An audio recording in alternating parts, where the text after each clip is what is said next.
Saudara-saudari terkasih, malam ini adalah Vigili Paskah, syukur atas kebangkitan Kristus. Pada mulanya manusia itu diciptakan sangat baik oleh Tuhan, dan itu sudah keselamatan. Tetapi Adam dan Hawa, manusia itu jatuh dalam dosa, menyalahgunakan kebebasannya, dan sungguh-sungguh dia sengsara dan mati karena dosa. Allah mau menyelamatkan manusia di dalam sejarah hidupnya. Maka tadi kita lihat sejak bacaan pertama, bagaimana sejarah itu terjadi sejak penciptaan sampai zaman para nabi, sampai pada zaman Yesus Kristus. Dalam perjanjian lama, Allah mengikat perjanjian dengan umatnya. Ia menuntun bangsa Israel keluar dari perbudakan Mesir menuju tanah terjanji. Tanah terjanji itu di Kanaan.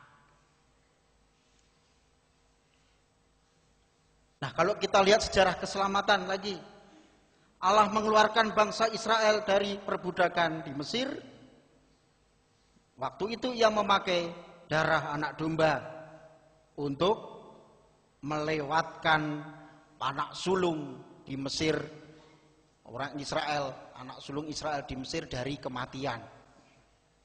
Pakai darah anak domba yang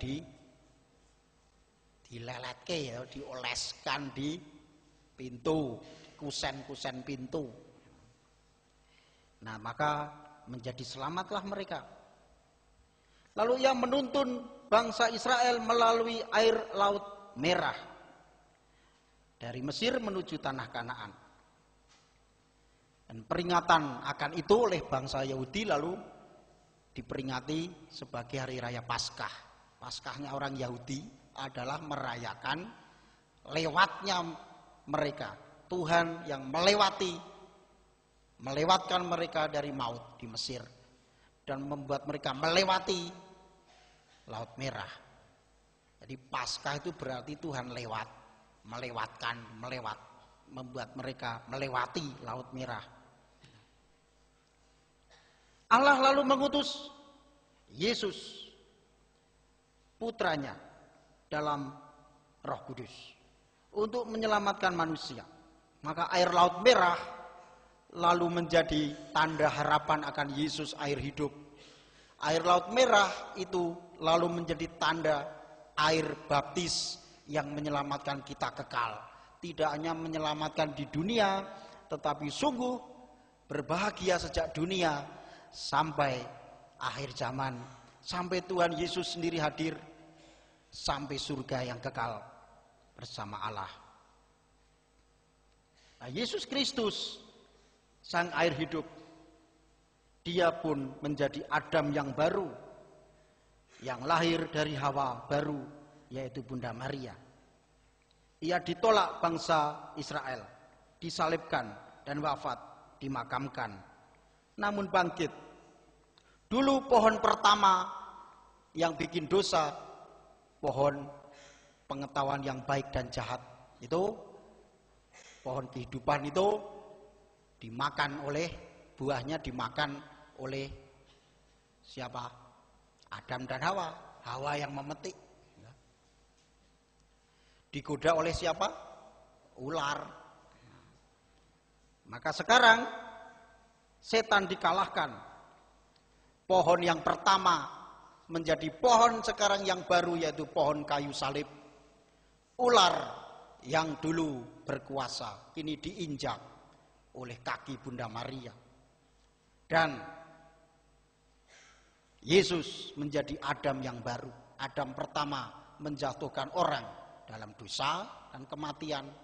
Adam baru, Yesus Kristus, yang menghidupkan orang untuk hidup kekal. Maka itu bacaan pertama tadi sebetulnya sudah merindukan perjanjian baru. Yang dipenuhi oleh perjanjian baru adalah kerinduan perjanjian lama akan keselamatan itu. Dan dulu anak domba itu menjadi tanda Allah melewati, anak sulung Israel di Mesir menjadi selamat. Kini anak domba itu adalah Yesus Kristus sendiri, anak domba Paskah yang selalu kita sambut dalam Ekaristi. Maka setiap kali Ekaristi sebetulnya adalah Paskahan. Nah, lalu bangsa Israel itu, Israel yang kuno, yang tidak mengimani Kristus sudah berlalu. Sekarang muncul zaman baru, zaman Israel baru, yaitu gereja yang didirikan Kristus. Engkaulah Petrus, dan di atas batu karang ini kudirikan gerejaku, dan alam maut tidak akan menguasainya. Sejak paus yang pertama, Santo Petrus, sampai paus yang ke-266 saat ini, jelas alurnya. Sampai kapan pausnya berapa nanti, sampai Tuhan Yesus hadir lagi.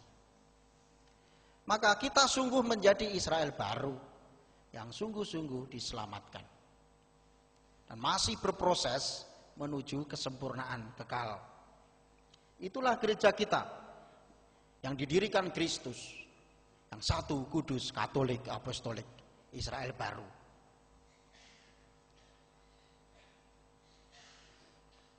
Dulu dalam pembebasan dari tanah Mesir menuju tanah Kanaan, Israel berjalan 40 tahun. Diberi tanda tiang awan di siang hari dan tugu api di malam hari. Kini Kristus petunjuk kita yang tadi kita simpulkan dengan lilin Paskah. Tapi tadi ada saingannya, yaitu lampu kepala saya. Apa tenge gitu. Nah, dulu ular atau setan itu menggoda Hawa, dan ular di padang gurun memagut kaki umat Israel. Mereka mati. Lalu Musa diminta oleh Tuhan meninggikan ular di padang gurun.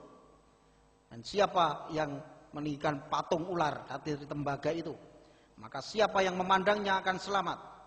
Kini ular diinjak kaki Bunda Maria, dan siapa yang memandang Yesus yang tersalib dan bangkit serta dibaptis dalam gerejanya selamat. Wah, itu kebenaran iman yang luar biasa. Setelah Yesus bangkit, tadi malaikat itu meminta Maria ibu Yakobus, Maria Magdalena, Salome itu untuk kembali ke Galilea. Apa artinya kok Galilea penting? Nah, karena Yesus dulu dibaptis oleh Yohanes Pembaptis di Galilea, di Sungai Yordan. Nah, sesudah Yohanes Pembaptis dibunuh, Yesus tampil di Galilea mewartakan. Setelah Yesus sebenarnya ketika ditangkap, apalagi setelah Yohanes Pembaptis dibunuh, itu lalu dia tampil di Galilea mewartakan kerajaan Allah. Lalu Yesus pun menyusuri danau Galilea itu, memanggil para muridnya yang pertama. Lalu di Injil Markus juga jelas Yesus tinggal dan mengajar di Kapernaum yang berada di wilayah Galilea di tepi danau Galilea. Sekarang Kapernaum itu sudah hancur karena mereka malah nggak percaya sama Yesus. Dan dia mengatakan, hancurlah kalian. Betul, hancur. Gempa bumi waktu itu lalu hancur semua. Nah, rumahnya Petrus sebenarnya juga di situ. Dari Galilea Yesus lalu pergi ke Yerusalem di kota untuk disalibkan, wafat dan bangkit. Setelah bangkit ia kembali ke Galilea untuk menguatkan para murid. Jadi kenapa tadi dikatakan ia mendahului kamu ke Galilea? Di sana kamu akan melihat Yesus seperti yang telah dikatakannya. Ya karena awal mulanya berkarya dari Galilea. Maka kembali ke Galilea itu semangat gitu loh. Karena udah bangkit. Dan setelah mereka tahu Yesus meninggal dunia di kayu salib mengenaskan gitu kan, pada down, gitu, pada para murid pada sedih, Anda putus asa, lalu kembali ke Galilea mau menjala ikan lagi. Dulu kan diperintahkan jadilah penjala manusia, ini kembali. Nah, nanti Yesus akan datang menguatkan mereka. Ini tampak nggak ini? Yaitu percaya saja. Itu peta Galilea dan Yerusalem. Galilea itu di utara, Yerusalem di selatan. Kalau naik bis ya sekitar 2 jam.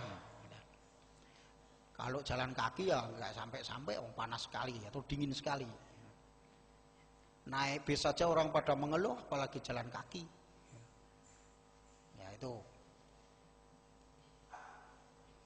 Ini Sungai Yordan, airnya kayak Kali Winongo. Jadi kalau ini Danau Galilea sekarang, Anda bisa makan di situ ikan Santo Petrus. Sebetulnya itu gerameh atau munjair, gitu kayak itulah. Kabeh dijenengi Santo Petrus. Ini tepian Danau Galilea saat ini. Dan ketika Yesus menyusur Danau Galilea, itu sebetulnya yang menyusuri sepanjang pantai itu tempat para nelayan, tempat orang-orang memang bermukim di situ. Ini danau laut tawar. Danaunya airnya tawaran. Lalu ini tempat tinggal Yesus di Kapernaum selama 3 tahun lebih, hampir 3 tahun gitu ya. Udah hancur sekarang.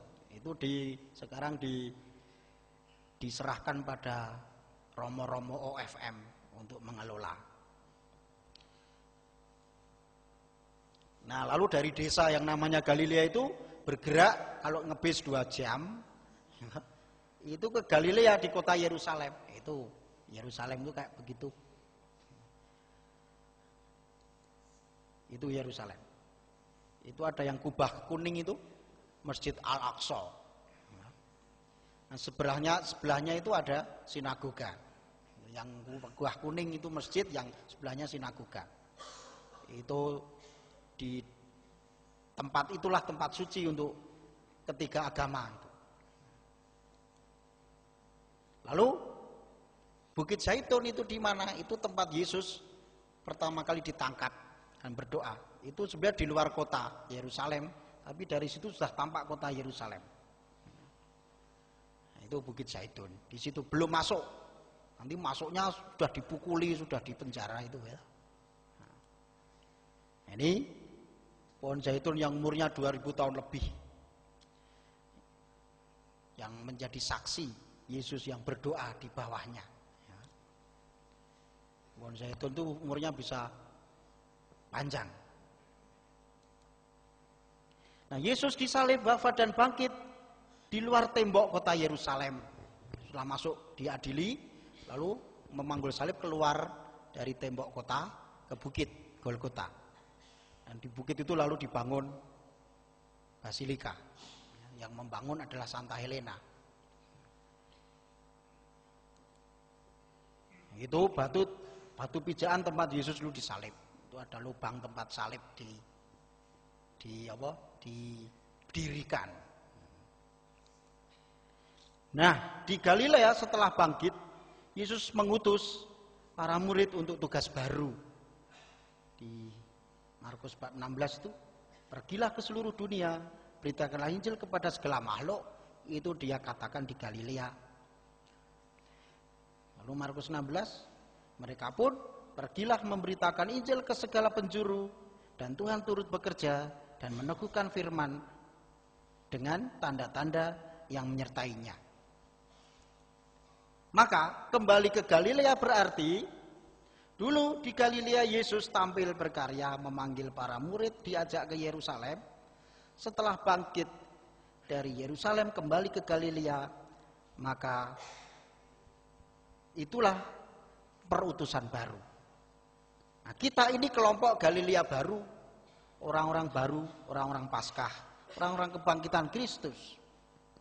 Israel baru, Galilea baru. Maka diutus secara baru, memberitakan Injil kepada semua makhluk. Makhluk kasar, makhluk halus, berilah Injil. Ya. Semua makhluk. Jadi Tuhan itu bangkit Kematian itu tidak mengalahkan, tidak menghentikan hidup. Tuhan sendiri bangkit. Maka kita kalau hanya lahir itu biasa, sakit itu biasa, mati itu biasa. Tapi kalau bangkit, hanya Yesus dan yang ikut Yesus yang bangkit. Amin. Maka kita diminta mewartakan kebenaran iman itu dan cinta kasih Tuhan yang kekal itu.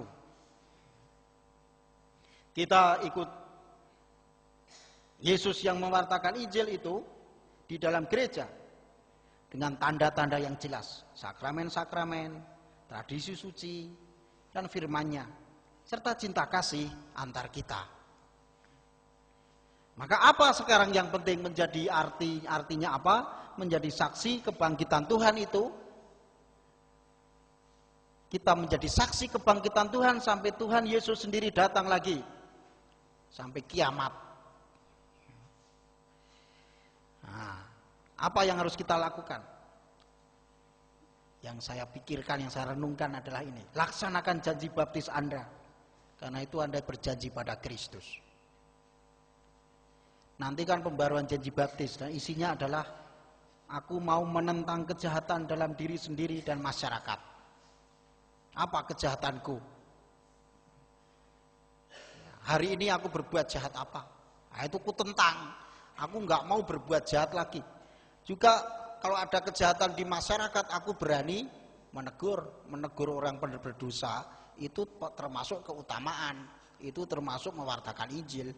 Jangan temannya berdosa dibiarkan, nanti dia mati dan kita akan dituntut oleh Tuhan. Temanmu mati karena kamu nggak mengingatkan. Itu lihat, menjunjung martabat manusia. Gak usah manusia jauh-jauh, manusia di paling dekat dengan kita. Siapa? Ya di rumah itu ada siapa? Manusia di rumah. Nah, nggak usah jauh-jauh. Apakah kita mempedulikan hak dan kebutuhannya? Apakah kita egois saja? Menolak setan dan pekerjaan setan, takayul, perjudian, hiburan tidak sehat. Siapa yang suka ke dukun atau malah jadi dukun? Nah, Anda akan melawan kita semua. Dan Anda pasti kalah. Karena Anda hanya ngikutin setan, padahal setan sendiri kalah. Maka tinggalkan itu. Itu semua tipuan. Setan adalah bapa segala dusta. Maka jangan ikut-ikutan. Yang suka berjudi, nah, ada yang mau misa sudah berjudi, nanti romonya siapa? Wah, begitu yang muncul botak, nah itu. Nah itu. Jadi berjudi, misalnya iso nggo judi, ya. Nah, hiburan yang tidak sehat semua itu. Lawan itu. Dan nanti kita akan memperbarui janji kita di hadapan Kristus. Kita itu sudah diselamatkan dan mencapai kesempurnaan. Terus disempurnakan. Jangan malah setback ke perjanjian lama, jadi wong dosa meneh. Ya, jatuh dalam dosa, ada sakramen tobat. Makanya ini yang wujud berikutnya. Rajin terima sakramen-sakramen. Sakramen Ekaristi, sakramen tobat. Terima Yesus dalam gerejanya. Dan sungguh-sungguh terima Yesus dengan sepenuh hati, sepenuh budi. Jangan hanya ikut misa, tapi menyambut Yesus. Jika ada yang belum beres dari ketentuan hukum gereja dalam diri sendiri, bereskan. Jika melihat anggota lain ada yang belum beres secara hukum gereja, bantulah untuk membereskannya. Konkretnya, yang perkawinannya belum diberkati romo. Entah diberkati di gereja, entah diberkati di rumah. Saya kira di Nandan ini masih ada yang perkawinannya belum diberkati. Maka bereskan. Belum boleh terima komuni loh. Baru setelah itu boleh terima komuni, ngaku dosa lah terima komuni. Tapi bereskan dulu perkawinanmu. Belajar terus sebagai orang Katolik, belajar iman Katolik terus menerus. Setiap bulan ada bisa bincang-bincang iman Santo Alfonsus. Ikut buka website ajaran Katolik, buka parokinandan.com. Nah itu, jangan malah buka situs-situs yang setan-setan itu. Ini ada situs yang juara, yang sungguh-sungguh hidup kekal, menjamin Yesus sendiri, yang mewartakan Yesus kabar gembira, malah nggak dibuka. Anda itu warga Israel baru, Anda itu warga yang sudah diselamatkan dan akan terus disempurnakan.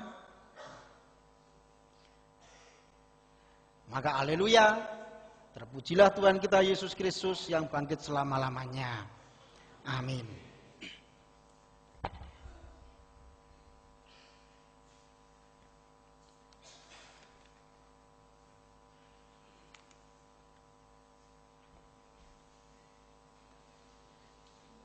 Kita lanjutkan dengan liturgi pembaruan janji baptis. Saudara-saudari terkasih, mari kita memohon kepada Allah Bapa yang Maha Kuasa agar rahmat-Nya memenuhi kita semua dan air yang akan diberkati ini. Semoga semua yang akan dilahirkan kembali dalam Kristus berkat pembaptisan disatukan dalam keluarga Allah.